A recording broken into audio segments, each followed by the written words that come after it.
বিবাহিত মেয়েরা জীবনে এই 4টি জিনিস মাথায় রাখবেন, না হলে স্বামীর জীবনে কখন প্রাণ সংশয় লেগে যাবে আপনি বুঝতেও পারবেন না। জানার আগে হে প্রভু রাম, যে ভক্তি সহকারে লাইক করে কমেন্টে তার মনের বাসনা লিখছে, তুমি তাদের সব ইচ্ছা বাসনা পূরণ করে দাও।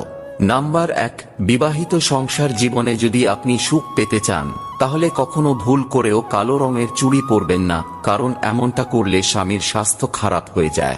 নাম্বার 2, কোনোদিনও ভুল করেও কপালে সিঁদুর লাগাতে ভুলবেন না, কারণ এমনটা করলে স্বামীর জীবন ঘোর সংকটে পড়ে যায়, এমনকি স্বামীর মৃত্যু পর্যন্ত হতে পারে।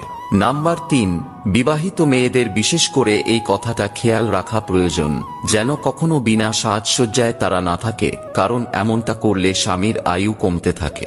নাম্বার 4, বাড়িতে বয়স্ক শ্বশুর শাশুড়ির সাথে অকারণে ভুল করেও খারাপ ব্যবহার করবেন না, না হলে দেবী লক্ষ্মী অত্যন্ত রুষ্ট হবেন।